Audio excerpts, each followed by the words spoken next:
Blood donate करना बहुत ज़रूरी है क्योंकि हम 142 करोड़ की आबादी है हमारी, और उसमें जो एस्टिमेट किया गया है एक साल में हम 14.6 मिलियन ब्लड यूनिट्स की ज़रूरत पड़ती है हमें। हमारी जो गाइडलाइंस है वो कहती हैं कि जिस डोनर का ब्लड ग्रुप 12.5 ग्राम पर डेसीलीटर के इक्वल या उसके ऊपर है वो ब्लड दे सकता है। 17 ग्राम से ऊपर अगर होता है तो थोड़ा सा प्रॉब्लम आती है। ए पॉजिटिव जो ब्लड ग्रुप है, that is the most friendly personalities on the world. कहते हैं दान करना पुण्य का काम होता है, और दान अगर किसी की जान बचा सकता है तो उसे महादान कहते हैं। ब्लड डोनेट करना भी महादान ही है। ब्लड डोनेट करना कितना ज़रूरी है आप सभी जानते हैं। आज ब्लड डोनर डे है, यानी 14 जून को ब्लड डोनर डे मनाया जा रहा है। और ऐसे में हमारे न्यूज़ रूम में मौजूद हैं एक ऐसे शख्स जिन्होंने 90 बार यानी 90 टाइम्स ब्लड डोनेट किया है। जी हाँ, हमारे साथ मौजूद हैं यूथ ब्लड डोनर ऑर्गेनाइजेशन के चेयरमैन मिस्टर नवदीप शर्मा जी। नवदीप जी, आपका बहुत बहुत स्वागत है। धन्यवाद, आपने अपने न्यूज़ रूम में बुलाया, बहुत अच्छा लगा। और ये देख के और भी अच्छा लग रहा है कि ब्लड डोनेशन को प्रमोट करने के लिए मीडिया आगे आ रहा है। अदरवाइज़ हमारी मैन टू मैन कन्वर्सिंग होती थी, लेकिन जब मीडिया हमारे साथ आ जाएगा तो मैं सोचता हूँ कि ब्लड डोनेशन के लिए काम करना और भी आसान हो जाएगा, लोगों को मोटिवेट करना और भी आसान हो जाएगा। ब्लड डोनेशन को लेके लोगों के मन में आज भी ऐसे भ्रांतियां बनी हुई हैं और बहुत सारे ऐसे सवाल बने हुए हैं उनके मन में। तो उसके बारे में हम और जानकारी लेंगे। उसके लिए हमारे साथ न्यूज़ रूम में ही मौजूद हैं जलंधर पिम्स की डॉक्टर कुलवंत कौर, जो ब्लड ट्रांसफ्यूजन ऑफिसर हैं। मैम, आपका बहुत बहुत स्वागत है। नमस्कार। तो नवदीप जी, सबसे पहला सवाल आपसे ही कि आपने 90 टाइम्स ब्लड डोनेट किया, वो जो ब्लड डोनेशन आपने किया उस तक पहुंचने के लिए आपको कितना टाइम लगा? सन 1990 में पहली बार मैंने डोनेट किया था। तब मेरे को याद है जोशी हॉस्पिटल कपूरथला रोड पे एक छोटे से घर में बना हुआ था, तो वहाँ से मेरा ये जर्नी स्टार्ट हुई है। हमारे एक दोस्त लेह लद्दाख गए थे, तो वहाँ पे उनको कोई कार्डियो प्रॉब्लम हो गई। उसके बाद में उनको हॉस्पिटलाइज करा गया। हॉस्पिटल जाने के बाद में डॉक्टर ने बोला कि इनको ब्लड चाहिए, लेकिन वहाँ पे फिर कहीं से भी उनको ब्लड नहीं मिला, जिसके कारण उनकी जान चली गई। वो एक ऐसा शॉक था हमारे लिए, ऐसा सदमा था कि हम 10-15 दोस्त मिलके हमने तब bed to bed blood donation start करी। ये 1990 की बात है। तब हम कॉलेज में थे। जितने भी दोस्त थे उनकी डेडिकेशन इस लेवल तक थी कि एक बार मेरे एक दोस्त हैं, आपके पत्रकार मित्र हैं वो, नवल सागर, हम लोग एक जगह से ब्लीड होके आ रहे थे, तो साइकिल थे तब हमारे पास, इट्स मैटर ऑफ 1990। तो एक जगह से ब्लीड होके आ रहे हैं, रास्ते में हमें एक और बंदा मिला, कहता जी हमें ए पॉजिटिव ब्लड चाहिए। और नवल का ए पॉजिटिव था, वो ब्लीड होके आ रहा था। वो कहता नहीं नवदीप, इसको हम ऐसे नहीं भेज सकते यार। तो हम लोग हॉस्पिटल गए, उसने वो वाली बाजू आगे नहीं करी जिससे ब्लीड हुआ था, तो दूसरी बाजू आगे करके वो बंदा ब्लीड होके आया। तो ये डेडिकेशन लेवल था तब हमारा। और उन चीज़ों को देखते हुए हमने हमारे कॉलेज के बाहर एक पान की दुकान थी, तो उस दुकान का बंदा जो हमारा दोस्त था उससे बोला कि यार एक काम कर छोटा सा, तो एक रजिस्टर लगा। तो उसको हमने रजिस्टर लगवाया। रजिस्टर लगवाने के बाद में अपने आप को एनरोल करा उस पर। वो एनरोलमेंट करते करते हमारी एनरोलमेंट उस टाइम पे लगभग 350 के आसपास हो गई। और वो 350 की एनरोलमेंट बढ़ते बढ़ते कब 1000 तक चलेगी हमें पता नहीं लगा। और उससे क्या हुआ कि हमारा एक ही मोटिव था कि हमने बेड टू बेड ही ब्लड डोनेट करना है। आम जनता को नहीं पता है कि बीटीओ ऑफिसर जैसे कहा जाता है, ब्लड ट्रांसफ्यूजन ऑफिसर, तो उस पर आप थोड़ी सी बात को समझाएं, एक्चुअल में ये होता क्या है? ब्लड ट्रांसफ्यूजन ऑफिसर का काम होता है पूरी ब्लड सेंटर जो है उसका काम सही ढंग से हो सके ये देखना। रोज़ कितने ब्लड आपने इशू किए हैं, रोज़ कितने ब्लड आपने यूनिट्स कलेक्ट किए हैं, उसका स्टॉक बनाना। अगर वो स्टॉक कम होने लगता है तो कैंप्स ऑर्गेनाइज कराने, वो कैंप्स खुद जाके मॉनिटर करने, ब्लड टेस्ट का देखना कहाँ सही है कहाँ गलत है, अपने स्टाफ को कोऑर्डिनेट करके ब्लड का काम सही ढंग से करवाना। जो डोनर्स आते हैं वो ताकि वो बार बार आएँ, वो देखना कि वो ठीक खुश होके जाएं हमारे पास से। बाकी जो कोई रिएक्शन होती है उसको टैकल करना, ये सारा काम ब्लड ट्रांसफ्यूजन ऑफिसर करता है। उसके बाद जो हमारा स्टाफ है उसकी ट्रेनिंग बार बार टाइम से ट्रेनिंग करना, उनकी कोई प्रॉब्लम्स है उनको सॉल्व करना। So overall blood transfusion officer जो है उसका काम काफ़ी मेहनत वाला होता है। ब्लड डोनेट करना ज़रूरी क्यों है आखिर? ब्लड डोनेट करना बहुत ज़रूरी है क्योंकि हम 142 करोड़ की आबादी है हमारी, और उसमें जो एस्टिमेट किया गया है एक साल में हम 14.6 मिलियन ब्लड यूनिट्स की ज़रूरत पड़ती है हमें। तो वो कहाँ से आएगा? इसलिए जो हेल्दी डोनर्स होंगे वो अगर ब्लड देंगे तो ही हमारी जो इन्वेंट्री है या स्टॉक है वह पूरा हो सकता है। दूसरी बात कि ह्यूमन ब्लड जो है वो बनाया नहीं जा सकता, वो इंसान से निकाला ही जा सकता है। इसलिए और उसकी शेल्फ लाइफ जो है 42 दिन सिर्फ होती है, 35 से 42 दिन होती है। तो वो एक बार दिया ब्लड 42 दिन में ख़त्म हो जाता है। सभी ब्लड बैंक्स को एक पोर्टल पे इकट्ठा करा जाए जिससे उनकी इन्वेंट्री हर जगह पे एक कॉमन पोर्टल पे पब्लिश हो, ताकि किसी को भी कोई ज़रूरत पड़ती है तो, क्योंकि बीटीओ साहब ने जैसे बताया कि इनका काम बहुत होता है तो ये उस चीज़ को शायद मेंटेन नहीं कर पाएंगे, लेकिन ये इन्वेंट्री तो डेली मेंटेन करते हैं। तो वो इन्वेंट्रीज एक सेंट्रलाइज पोर्टल पे अगर आती हैं और उस सेंट्रलाइज पोर्टल से हमें पता चले कि कौन सा ब्लड ग्रुप कहाँ पे पड़ा है, तो वो एक बहुत हेल्पफुल चीज़ रहेगी हमारे कॉमन सोसाइटी के लिए। जैसे आपने कहा कि इसके लिए एक सेंट्रलाइज्ड पोर्टल होना चाहिए, ऐसा है। ई रक्त कोष नाम का पोर्टल है जहाँ पे हम एवरी डे हमारे पास कितना स्टॉक है वो अपलोड करते हैं। उसमें ब्लड ग्रुप के साथ सारा सर्टिफिकेट भी दिया जाता है सारा उसमें। तो एवरी डे आप जिसको भी ब्लड चाहिए वो वहाँ पे लॉगिन करके देख सकता है कि इस ब्लड बैंक में कौन सा ब्लड अभी पड़ा हुआ है। लोग अक्सर जो है प्राइवेट ब्लड बैंक की तरफ जाते हैं, तो क्या उन्हें गवर्नमेंट की तरफ से वो सहूलियत नहीं मिल पाती? इसके बारे में आप क्या कहोगे? गवर्नमेंट वाली ब्लड बैंक्स जो होती हैं वो फ्री में ब्लड देती हैं। फ्री इन द सेंस कि डोनर लेके उसके बाद जो उनको नैको की तरफ से जो सारा पैसा आता है, तो वो जो टेस्ट करते हैं ब्लड के ऊपर, टेस्टेड ब्लड होता है, वो उसके पैसे चार्ज नहीं करते हैं। That's why it's free, called free. जो प्राइवेट ब्लड बैंक्स होते हैं वो खुद का टेस्ट करते हैं, तो वो जो ब्लड के सिर्फ टेस्ट होते हैं उसका पैसा लिया जाता है। जब आप ब्लड डोनेट करते हो तो फैमिली का क्या रिएक्शन रहता है? अब आप इतनी बार कर चुके हो तो फैमिली को ये तो नहीं लगता है कि नहीं अब बस करो? कभी ऐसा कोई लम्हा कुछ आया आपकी ज़िंदगी में? ऐसा लम्हा तो नहीं कभी आया, लेकिन एक ऐसा लम्हा ज़रूर आया था जिस दिन मैंने अपने सारे परिवार के सदस्यों को ब्लड डोनर बना लिया था। क्या बात है। तो वो एक बड़ा ऑनरेबल मोमेंट था मेरे लिए कि मेरे परिवार के सारे सदस्य ब्लड डोनर्स थे, और बहुत अच्छी फीलिंग उस दिन आई।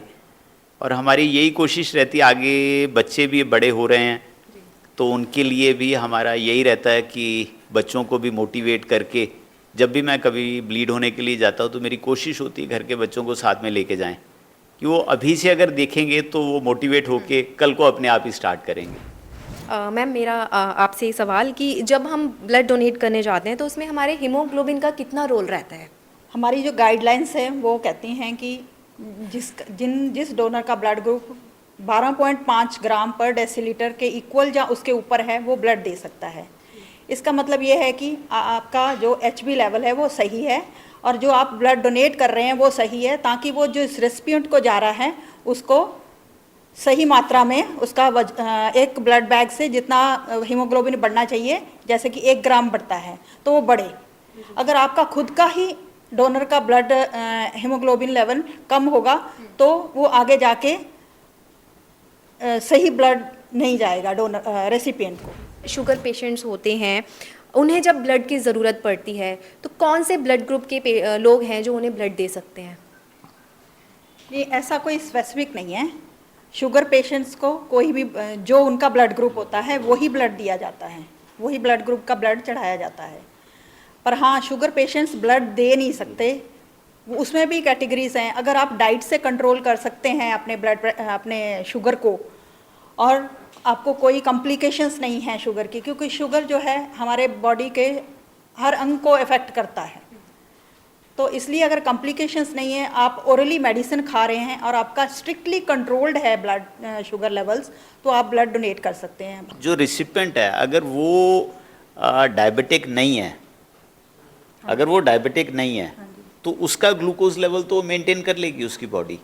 उस पर काइंडली एडवाइस करें कि क्या जो हमारे डायबिटिक्स हैं वो डोनेशन करें कि ना करें, क्योंकि ज़्यादातर डोनर्स वो इसीलिए साइड में हो जाते हैं कि हम तो डायबिटिक हैं, क्योंकि रिसिपेंट अगर डायबिटिक नहीं है और उसकी नेचर में डायबिटिक नहीं है, शुगर वाले पेशेंट का ब्लड लेना अवॉइड करते हैं, क्योंकि वी नेवर नो, हमें नहीं पता है कि उसकी कॉम्प्लिकेशंस क्या हैं, किस लेवल तक हैं। वो सारा इन्वेस्टिगेशंस करवाएं, अगर बहुत ज़्यादा कंपलसरी है तो, नहीं तो अवॉइड किया जाता है ब्लड लेना। लेडीज़ की बात करें, आफ्टर डिलीवरी लेडीज़ जो हैं वो कितने टाइम के बाद जो है ब्लड अपना डोनेट कर सकती हैं? कई प्रेग्नेंट लेडीज़ ब्लड ना दें, अगर डिलीवरी के बाद 1 साल बाद, 1 साल तक 12 महीने, मतलब उसके बाद आप ब्लड दे सकते हैं।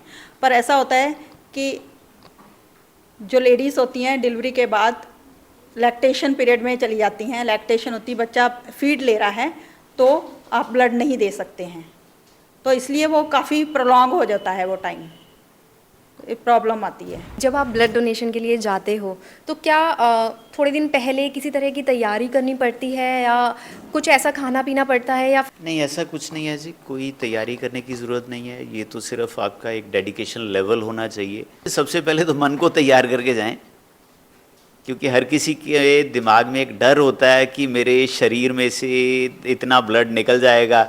अगर हमें एक छोटी सी चोट लगती है तो ब्लीड होने के बाद में हमें डर लगता है कि ये बहुत ज़्यादा खून निकल गया। हमारी माँ भी कहती है बेटा दूध में हल्दी डाल के पी लेना, तो यहाँ पे तो हम एक पूरा बैग भर के निकालेंगे तो पता नहीं कितनी कमज़ोरी हो जाएगी।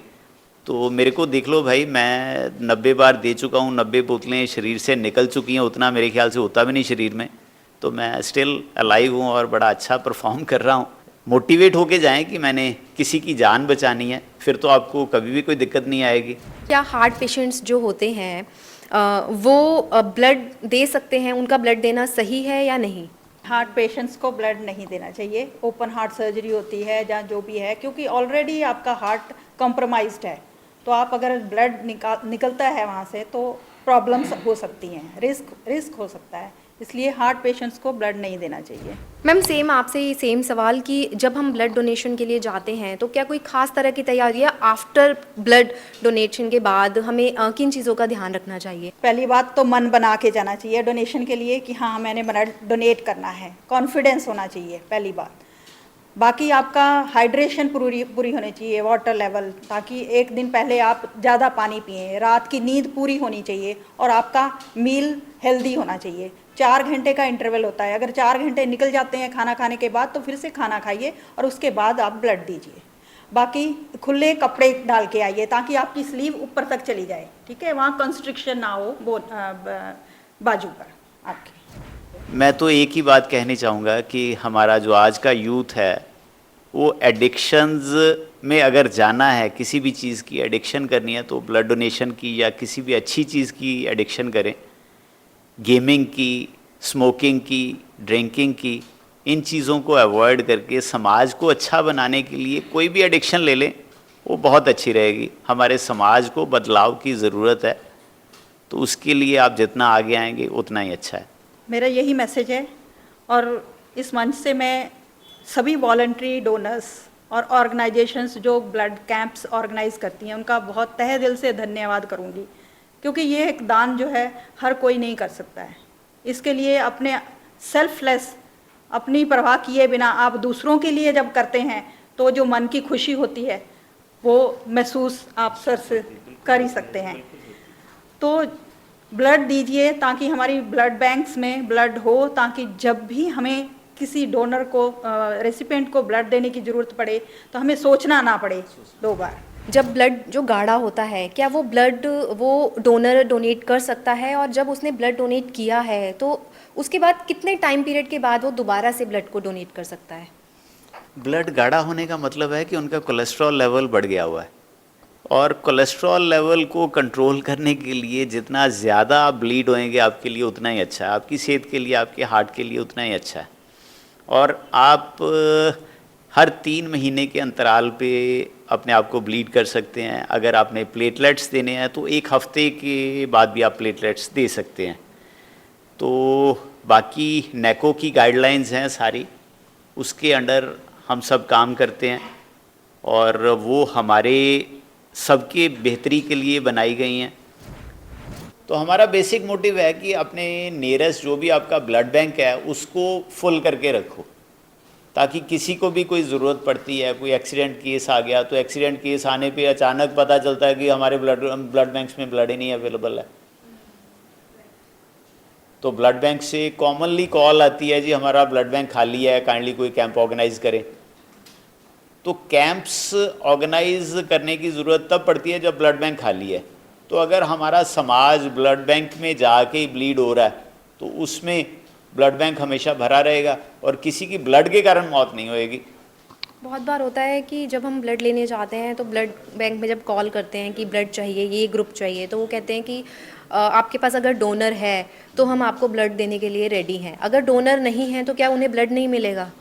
नहीं, ऐसा कुछ नहीं है। That is just to make inventory, कि इन्वेंट्री लेवल्स मेंटेन रहें। ऐसा नेको की तरफ से गाइडलाइन है कि आप किसी को कंपल्शन नहीं लगा सकते कि आप ब्लड दोगे तभी आपको ब्लड मिलेगा, ऐसी कोई कंपल्शन नहीं है। हाँ, एक चीज़ मैं आप सबके साथ शेयर करना चाहूँगा कि ब्लड ग्रुप्स में मेरा जो पर्सनल एक्सपीरियंस रहा है, इसमें ए पॉजिटिव जो ब्लड ग्रुप है that is the most friendly personalities on the world, और बहुत ये सबके साथ घुल मिल के रहने वाले होते हैं। हमारा तो इतना टाइम हो गया ब्लड ग्रुप्स के साथ डील करते हुए कि अपना ब्लड ग्रुप देखते पता चल जाता है कि इस बंदे की नेचर कैसी होएगी। मतलब तो उन सब में सबसे बढ़िया जो चीज़ आई है वो यही है कि A positives are the most friendly persons. तो मैम ये मेरा सवाल है, जैसे कि कई लोगों कहते हैं कि अगर आपने टैटू करवा लिया हो तो आप ब्लड नहीं डोनेट कर सकते, तो इसके बारे में मुझे थोड़ा समझाइए कि हम कर सकते हैं कि नहीं कर सकते। इसमें ऐसा है, गाइडलाइंस जो हैं वो कहती हैं कि टैटू बनवाने के 1 साल तक आप ब्लड नहीं दे सकते हैं। उसके रीज़न्स ये हैं कि जैसे हेपेटाइटिस होने के चांसेस बढ़ जाते हैं, क्योंकि आप जो सुई यूज़ कर रहे हैं दैट शुड वो बिल्कुल स्टेरिलाइज्ड होनी चाहिए ऐसा। तो 1 साल तक आपको ब्लड नहीं देना है, उसके बाद आप अपनी इच्छा से ब्लड दे सकते हैं। मेरे साथ एक और सहयोगी हैं, उनका भी एक सवाल है। ਸਰ ਹਾਂਜੀ ਸਰ, ਮੈਂ ਪੁੱਛਣਾ ਚਾਹੁੰਦਾ ਜਿੱਦਾਂ ਬਲੱਡ ਡੋਨੇਟ ਅਸੀਂ ਕਰਤਾ ਜਦੋਂ ਉਸ ਤੋਂ ਬਾਅਦ ਕੋਈ ਡਾਈਟ ਦੱਸ ਸਕਦੇ ਜਿੱਦਾਂ ਕਿ ਜਲਦੀ ਬਲੱਡ ਜਿਹੜਾ ਉਹ ਰਿਕਵਰ ਹੋ ਜਾਵੇ? आपको ना ब्लड डोनेशन करने के बाद में इमीडिएटली कोई भी हॉट ड्रिंक ले लें, वो आपके लिए बड़ी हेल्पफुल रहेगी। और हॉट ड्रिंक लेने से क्या होता है कि आपकी ब्लड सर्कुलेशन जो है वो कंप्लीट हो जाती है। बाकी इसके बारे में मैम हमारे ज़्यादा अच्छी तरह से आपको जानकारी देंगे। पोस्ट ट्रांसफ्यूजन मतलब आपने जब डोनेट कर दिया ब्लड, उसके बाद आपको पानी ज़्यादा पीना है और एक्सरसाइज नहीं करनी है उस दिन। पानी है वो नॉन अल्कोहलिक कोई भी ड्रिंक ले सकते हैं आप, अल्कोहल नहीं। Pre donation also and post donation also. यहाँ मेरे साथ एक और सहयोगी हैं, मिस कोमल, उनका भी एक सवाल है। मेरा सवाल मैडम के साथ है कि जो लड़कियां हैं वो पीरियड्स के दिन में ब्लड डोनेट कर सकती हैं? जब पीरियड्स आ रहे होते हैं वो 3 दिन या 4 दिन ब्लड नहीं देना चाहिए, क्योंकि ऑलरेडी ब्लड लॉस हो रहा है। जब हम पीरियड्स में होते हैं तो अप्रॉक्सीमेटली 3 या 4 दिन में 80 ml ब्लड जाता है, और हम जो निकालते हैं दैट इज़ 350 ml। तो हमारे अंदर जो ब्लड होता है 4 से 5 लीटर होता है, ठीक है। तो वो 3-4 दिन वेट करना चाहिए, चौथे या 5वें दिन जाके आप ब्लड डोनेट कर सकते हैं। मैम ये कि अगर किसी में 15 ग्राम से ऊपर है ब्लड ग्रुप तो क्या उसका कोई नुकसान है? नहीं, 15 ग्राम से ऊपर वाला 17 ग्राम से ऊपर अगर होता है तो थोड़ा सा प्रॉब्लम आती है, क्योंकि ब्लड गाढ़ा हो जाता है, ठीक है। आरबीसीज ज़्यादा हो जाते हैं तो वो बॉडी में कहीं भी जाके क्लॉट कर सकता है, इसलिए उसको निकालना ज़रूरी होता है। तो जो 17, 18, 19, 20 भी होते हैं कई एच भी, वो एक कंडीशन होती है मेडिकल टर्म पॉलीसाइथीमिया वेरा, तो उसमें उसको हम कहते हैं ब्लड लेटिंग। ब्लड लेटिंग मतलब आपको डॉक्टर लिख के देता है कि आपने इतना क्वांटिटी में ब्लड निकालना है, तो वो अंडर सुपरविजन ब्लड निकाला जाता है, पर वो ब्लड हम यूज़ नहीं कर सकते हैं, उसको हम डिस्कार्ड करना पड़ता है। वो एक मतलब ट्रीटमेंट है उस पेशेंट का। आपका सवाल ये है कि ब्लड का रंग लाल क्यों होता है? क्योंकि इसमें हीमोग्लोबिन होता है, जो रेड ब्लड सेल्स होते हैं वो हीमोग्लोबिन लेके चलते हैं, तो वो जो हीमोग्लोबिन है वो लाल रंग का होता है।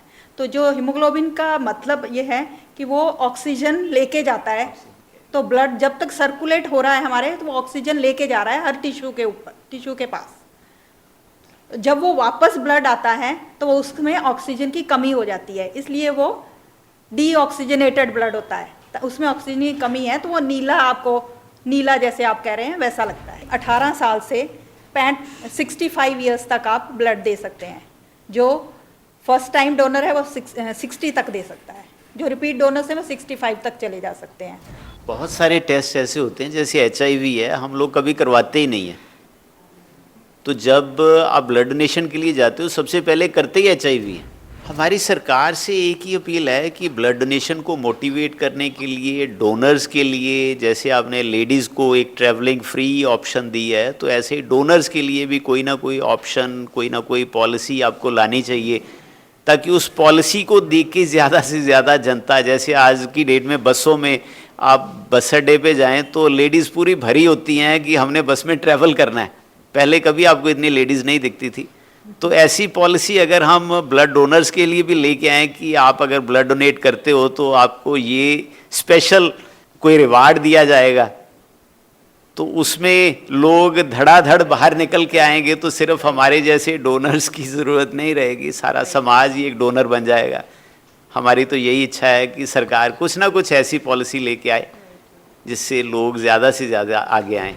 और सरकार से यही अपील करूंगी कि और मोटिवेशनल स्ट्रैटेजीज अपनाएं, ताकि हम डोनर्स को मोटिवेट कर सकें और अच्छे तरीके से ब्लड, हमारी इन्वेंट्री ठीक तरह से चल सके। मैम ने और सर ने बहुत सारी बातें हमसे शेयर करी और ब्लड डोनेशन के लिए बहुत सारी अच्छी अच्छी बातें बताई।